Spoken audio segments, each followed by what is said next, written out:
Alkooli mbetet një nga armiqt më të mëdhenj të sigurisë rrugore në Maqedoninë e Veriut. Edhe pse sistemi i ri Qyteti i Sigurt ka ulur në mënyrë drastike shpejtësinë dhe shkeljet e semaforit të kuq, kamerat nuk mund të zbulojnë shoferët e dehur, nga ku ky rrezik varet ende vetëm nga ndërgjegjësimi i shoferëve dhe kontrollet e policisë rrugore me një alkomatent. Statistikat për 4 vitet e fundit dhe 9 muajt e parë të vitit 2025 tregojnë një rritje shqetësuese të drejtimit të automjeteve në gjendje të dehur në qytetet kryesore.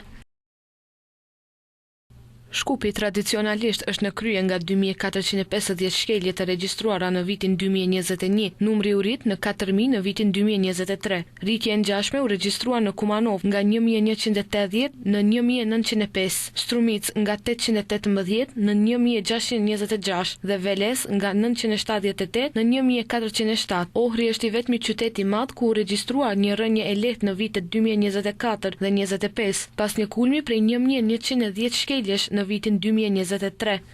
Vetëm në periudhën janar-shtator 2025 u regjistruan 7355 shoferë të dehur në të gjithë vendin, shumica e të cilëve ishin përsëri në Shkup 1312, Kumanov 1104 dhe Strumic 1081. Ndryshe nga alkooli, sistemi Qyteti i Sigurt tashmë po jep rezultate të dukshme. Kujtojmë se në 24 orët e para të periudhës së testimit më 1 dhjetor, kamerat regjistruan 110.000 shkelje. Por të nesërmen më 2 dhjetor, numri ra në 50.652, një përgjysmim vetëm në një ditë. Nga këto 48.861 ishin për tejkalim shpejtësie, 1366 për kalim të semaforit të kuq dhe 425 për automjetet të paregjistruara. Shpejtësia më e lartë e regjistruar ishte 209 km/h. Kujtojmë po ashtu se gjatë dhjetorit shoferët marrin vetëm paralajmërime. Nga janari i vitit 2026, sistemi do të hyjë në zbatim të plot, pa tolerancë dhe me gjoba në përputhje me ndryshimet e fundit në ligjin për sigurinë në trafikun rrugor. Për momentin, kamerat mbulojnë Shkupin, Tetovën, Kumanovën dhe autostradat përgjatë korridoreve 8 dhe 10. Dhe deri në mesin e vitit 2026, i gjithë territori i vendit do të jetë nën mbikëqyrje.